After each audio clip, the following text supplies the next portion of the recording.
போது உங்க மயிறு தானா கொட்ட நீ புடுங்காதடா சுபவி உனக்கு சொல்றேன். ஒருத்தன் அமெரிக்கா போனான்.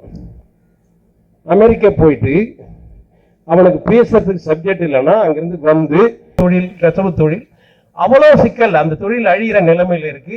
அந்த மக்கள் அவ்வளவு துன்பப்படுறாங்க. ஒரு நாளைக்கு அவர்கள் 8 மணி நேரம் 12 மணி நேரம் நெசவு செய்தால்தான் 300 ரூபாய் ஊதியம் வாங்குற அளவுக்கு தான் அவங்களுடைய வாழ்க்கை இருக்கு. இப்படி எல்லாமே பிரச்சனை. ஆனால் இங்க இருந்து ஒருத்தன் அமெரிக்கா போனால போயிட்டு இங்க இந்த தமிழ்நாட்டில் உள்ள சிக்கல்களை பேசுறதுக்கு நீ இங்க ஒரு அரசு நடக்குது, அந்த அரசு அப்படி செய்து இப்படி செய்து எது வேணாலும் கொண்டாடிக்கோ, எது வேணாலும் புகழ்ந்துக்கோ, எங்களுக்கு அதை பத்தி கவலை இல்லை. இருக்கிற சிக்கல்களை நாங்கள் எடுத்து சொல்றோம். ஆனா அங்க போய் அண்ணன் செந்தமணி சீமான் மயிரை எதுக்கிட்ட பொருள் நாய அங்க போயிட்டு ஆடு மாடுகளோடு பேசுபவர்களுக்கு நமக்கு என்ன கவலை? அவர்களுக்கு முத்தி விட்டது. மருத்துவமனை மயிராண்டி நீ வட்டிக்கு விட்டு சம்பாதிச்சு சாப்பிடுற உழைப்பை பத்தி உனக்கு என்ன தெரியும்? உழைப்பை பத்தி உனக்கு என்ன தெரியும்? யார பேசுற? எங்க போயிட்டு பேசுற? வா, எத்தனை பிரச்சனைகளுக்கு இந்த நாட்டுல யாரா நிம்மதியா இருக்கா? இந்த நாட்டுல பெத்த பெத்த பிள்ளைகளை கழுத்தா இருக்கிற மாதிரி மரங்களை வெட்டி மாமரங்களை வெட்டி குமிச்சு வச்சிருக்கான். இந்த மாசம் பூரா நீங்க பார்த்திருப்பீங்க.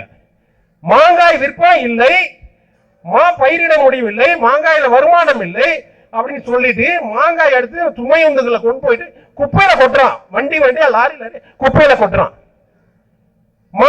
இந்த உலகத்தில் எல்லா இடத்துலயும் மாங்காய் காய்க்குதா இந்த சீசன்ல? அப்ப ஒரு இடத்துல மாங்காய் தேவைப்படல, ஒரு அரசு அதை வாங்கி அங்க கடத்தலாம்ல. கர்நாடக அரசு அவன் பெத்தவனே அப்பனா இருக்கிறான். அவன் 1 லட்சம் டன் மாங்காய் வாங்குறான். விவசாயிகள் கஷ்டப்படுறாங்கன்னு 1 லட்சம் டன் மாங்காய் வாங்குறான். ஏன்னா இதை பேச முடியல உனக்கு? இந்த கருத்து தெரியாதா உனக்கு?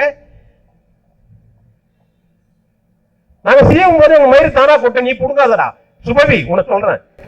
சுபவீர பண்ற நாய என்னடா உனக்கு? இங்க அமெரிக்காவுக்கு போய் அங்க போய் பேசுறா எனக்கு ஸ்டாலின் புடுங்குறாரு, நல்லா புடுங்குறாரு. எங்க மயிரை எதுக்கடா புடுங்குற நாய? போய் பேச சப்ஜெக்ட் இல்லையா உனக்கு? யார் இங்க சரியா இருக்க சொல்லு? யார் சரியா இருக்க? மருத்துவர்கள், பள்ளிக்கு மாணவர்களை உருவாக்குற ஆசிரியர்கள், நெசவாளர்கள், உழவர்கள்,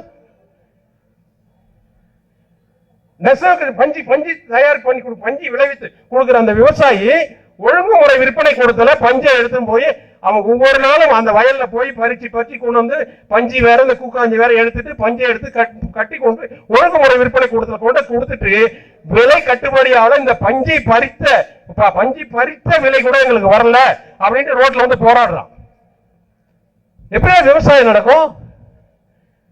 உன்ன வேற வட்டிக்கு வாங்கி சாப்பிடறோம். நாங்க உழைச்சி சாப்பிடறோம். உழைப்பாளிகளுக்கு தானே தெரியும் எங்களுக்கு. நான் வடக்கு கிழிக்கணும்னா கிழிப்போம். இதுக்கு மேல சுபவீர பாண்டியா எச்சரிக்கையா சொல்றேன், உனக்கு பிச்சை காசு ஒரு கூட்டம் போனாக்கா ஒரு 25,000 கொடுக்குறாங்க. அந்த கலைஞர் தொலைக்காட்சியில ஏதோ கொடுக்குறாங்க, வாங்கி திங்கிட்டு போடா. நாம் தமிழ் கட்சியில கருத்தியல்ல, நாம் தமிழ் கட்சியோட கருத்தியல்ல என்ன உனக்கு சிக்கல் வருது? பேசு, வா பேசுவோம். இந்த நாடு உங்க ஸ்டாலின் அரசு, இந்த திராவிட மாடல் அரசு இந்த மக்களுக்கு என்னது கீழ்ச்சிச்சு? வா பாப்போம். கிழித்தது என்ன, தைத்தது என்ன? ஒண்ணுமே இல்லையா? காசை வச்சுக்கிட்டு டாஸ்மார்க்ல வருஷத்துக்கு 50,000 கோடி வருமானம் வருதுன்றான். அதே 50,000 கோடி சைடுல அறிவாலயத்துக்கு போகுதுன்றான்.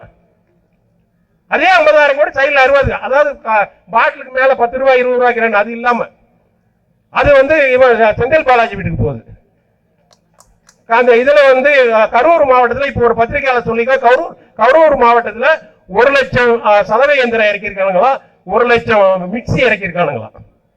ஆர்டர் கொடுத்து இறக்கியிருக்கான் ஓட்டுக்கு கொடுக்கறதுக்கு. 5 ஓட்டு உள்ளவங்களுக்கு 10 ஓட்டு உள்ள குடும்பத்துக்கு ஒரு சலவை இயந்திரமும் 5 ஓட்டு உள்ள ஒரு குடும்பத்துக்கு ஒரு மிக்சி. காசை கொள்ளடிச்சு வச்சுட்டு இறக்குறானுங்க.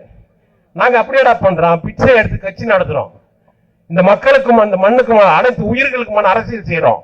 உன்ன மாதிரி மனிதன் சம்பாரிச்சுல ரத்தத்தை சுரண்ட மாதிரி சொல்லி வட்டிக்கு வாங்கி சாப்பிடுற குடும்பம் இல்லடா நாங்க, உழைக்கிற குடும்பம்.